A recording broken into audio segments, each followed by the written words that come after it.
কি হারিয়েছে আপনার? কখন চিন্তাই করে নিয়েছে?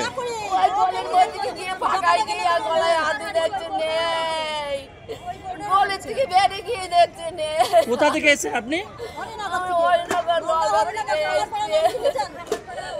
কৃষ্ণনগরে মুখ্যমন্ত্রী সভায় গিয়ে 3 মহিলার সোনার হার ছিনতাই হয়ে গিয়েছে বলে অভিযোগ সামনে এসেছে।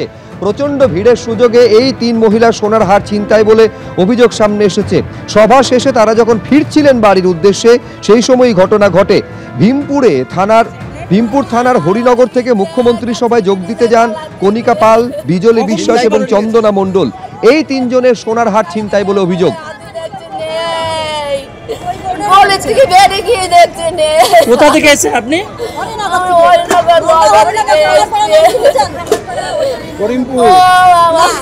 ভীমপুর লাইনে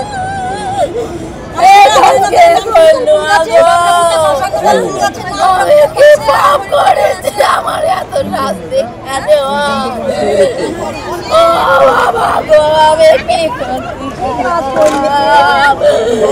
আমি কি করছি এলাম মাগো।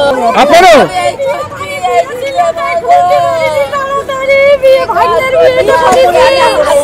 কোথা থেকে এসেছেন আপনি? আপনারা শোনাচ্ছেন না নিজে? কখন বুঝতে পারলেন?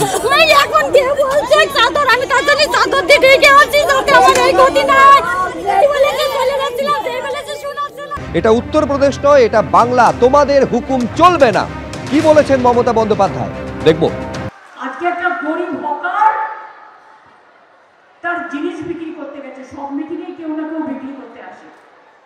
কেউ চা বিক্রি করে, কেউ সিঙ্গারা বিক্রি করে, কেউ ঝালমুড়ি বিক্রি করে, কেউ ভেলপুরিয়া বিক্রি করে, কেউ বিস্কুট বিক্রি করে।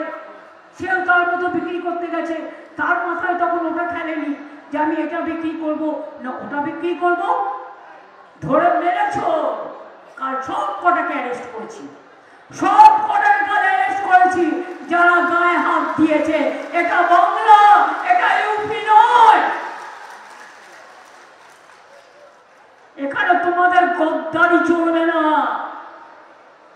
আর এখানে তোমাদের হুকুমও চলবে না, আর এখানে তোমাদের আদেশও চলবে না। মমতা ব্যানার্জির একটা চোখ বন্ধ বলে ওদের গ্রেপ্তার করেছে। ননভেজ বিক্রি করতে গিয়েছিল ওখানে এবং মিথ্যে কথা বলে ঢুকেছে, পরিচয় আড়াল করে ঢুকেছে, তাকেও ধরা, তার বিরুদ্ধে তো এফআইআর হয়েছে। আর এদেরকে ধরে নিয়ে এলেন 41-এ নোটিশ দিয়েছেন। এরা কি জঙ্গি নাকি? আর যখন কালী পুজোতে কাকদ্বীপে কালী মূর্তি ভাঙলো, তার আসামি গ্রেপ্তার হয়নি কেন? মন্দির বাজারে জগদ্ধাত্রী মূর্তি ভাঙলো, তার গ্রেপ্তার হয়নি কেন? সব হিন্দু পাড়াতে আমি এই হনুমানজির ভাঙা মূর্তির ছবি লাগাবো। এই জন্য পশ্চিমবাংলায় হিন্দু মুসলিম সম্প্রীতি নষ্ট হচ্ছে। এই জন্য হুমায়ুন কবিরের মতো মৌলবাদীরা বাবরের নামে ধর্মীয় স্থান করার সাহস পাচ্ছেন। আমি পূর্ণ আইনি সাহায্য দেবো এই ছেলেদের। এবিপি আনন্দ, এগিয়ে থাকে, এগিয়ে রাখে।